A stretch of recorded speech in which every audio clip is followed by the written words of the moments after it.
없는 박근혜다. 싸가지 없는 박근혜다. 일일이 사사건건 대통령을 괴롭힌다. 암탉이 운다. 새벽에 울지 않고 낮에고 밤이고 때도 없이 시도 때도 없이 울고 있다. 그런 말도 했죠. 어쨌든 간에 오늘 본인은 강남에서 큰 교회 MB를 지원하는 것으로 추정되는 목사의 그 발언들 조금은 잘못됐다. 네, 그런 생각도 해보고 있습니다. 네, 아이가 우는 그 울음소리도 이유가 있듯이 박근혜의 그 울음소리도 이유는 있다. 네, 여기서 종교인들, 특히 편향된 기독교인들이 지나치게 MB 대통령을 엄호할 경우에는 부작용이 날 수 있다. 그래서 불교계가 심기가 불편해서 돌아섰죠. 네, 그 점을 인식하고 특히 목사님들 설교 시간에 종교의식을 빙자해서 정치적인 편향된 발언을 하지 않도록 바랍니다. 네.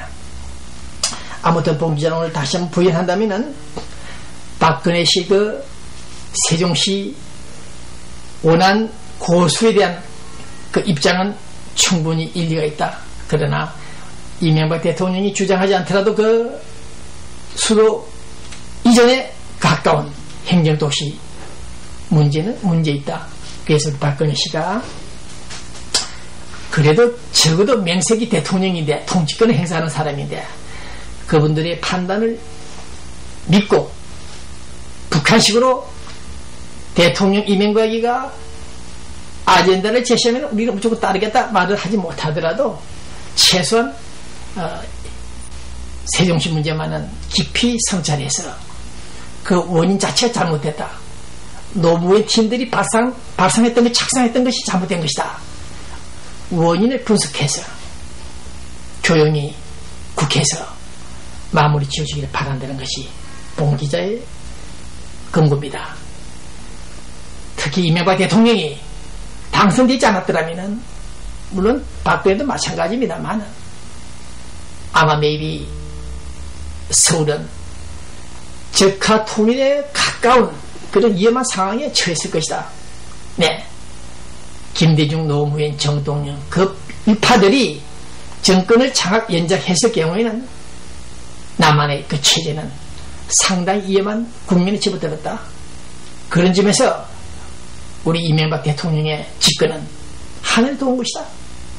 그렇게 생각해 주면서 CEO 출신의 이명박, 다른 점도 우수한 점이 있습니다만 어쨌든 간에 세종시 문제만은 이명박 대통령의 논리가 맞다.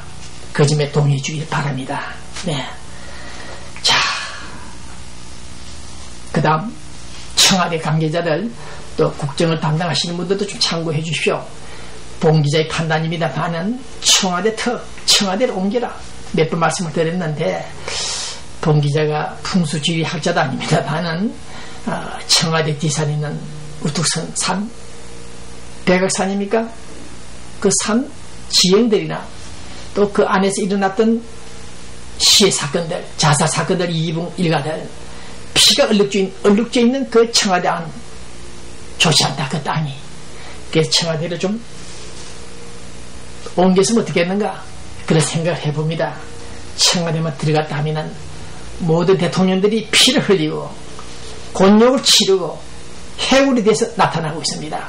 네, 자, 그 점도 연구하시고 그 다음 중요한 것은 국가정보원, 대한민국 국가정보원, 정보를 총괄하는 국가정보원, 옛날에 국가안전기획부. 네, 그 안에 지금도 간첩 같은 놈들이 철자 놈들이 들어앉아 있는 것 같습니다.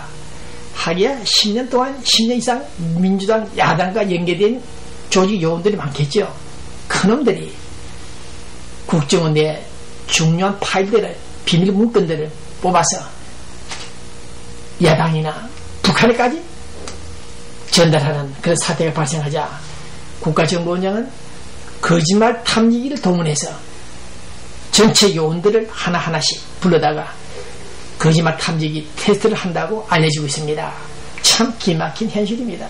대한민국 봉 기자가 30년간 아니 27년간 주장했죠. 한반도는 남북한은 북한이 대남측과 통일전략 전술 공사와 전략을 포기하지 않는 한, 그들이 휴전선까지 전진 배치하지 않는 한, 공격부대가 그것이 해체되지 않는 한 남북관계 진전은 없다. 있을 수 없다. 그래서 조심하라. 스텝 바이 스텝을 나가라. 그렇게 요청했는데도 그 바람에 본 기자가 한국 정부 당국으로부터 지원을 받고 대통령 재가까지 받았으나 모두가 실패했고 물을 먹었습니다. 본 기자도 북한 체제에 연구한 소위 서당계 3년 역할 경력이 있습니다. 그 점을 인식하지 않은 우리 한국 정부 당국자들, 네, 어쨌든 간에 북한 체제를 깊이 인식하고 북한의 변화에 따라서 남북 접근해야 된다. 그렇게 주장합니다. 국가정부 안에까지 첩자들이 들어앉아서 현대아사 정몽원이를 죽이는 공모하여 그러한 조직이 있다면 문제 있다. 그래서 이명박 정부 하에서 필히 국가정부 내에 도사리고 있는 첩자들 모조리 색출하라. 미주통일신문을 보내는 자금 50만 달러까지 차단시키고 신근이나 국가정보원 원장이 착복을 해먹다가 들통이 나고 이런 사태 있어서는 안 된다.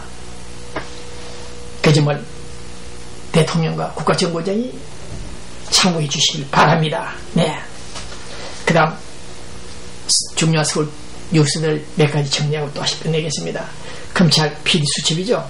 서울중앙지방검찰청 검사장이 의미심장한 책 한 권을 선물했죠. 직원들에게 강우병 보도에 관련해서 왜곡했다는 그 번역가 그분이 글을 쓴 책이 있죠. 그 책을 한 권 수백 권을 사가지고 검찰 직원들에게 나눠줬다고 합니다. 네. 오늘 본 기자는 시간 관계로 말을 다 못 드리겠습니다만은 대한민국 검찰이라면 적어도 대한민국 최고 엘리트 수재들입니다.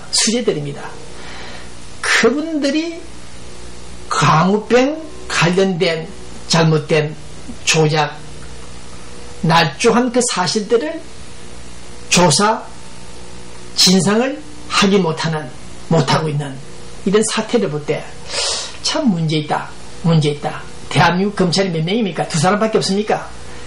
MBC 강우병 관련된 왜곡 보도 사실, 그 원인이 어디에 있었으며 누가 어떻게 조종했는가, 자금을 살포했는가, 서울시장 앞에서 시하는 사람들에게 도시락을 나눠주면서 도시락 밑에 봉투, 하얀 봉투에 3만원, 5만원씩을 넣어서 일당을 지급하는 그 현장을 확인 못하고 그 배우를 조종한 자를 체포하지 못하는 검찰들이 있다면 문제 있다.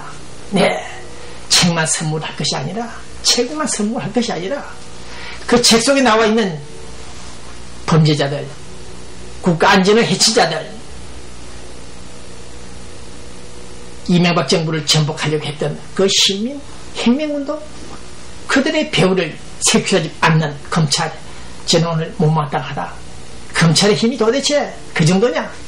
나는 비판하지 않을 수 없습니다. 일본 동경지방검찰청 특수부대처럼 좀 일을 좀 제대로 하라. 그렇게 말씀을 드리면서 특히 해외에 나와 있는 우리 텔레비전 라디오들이 많습니다.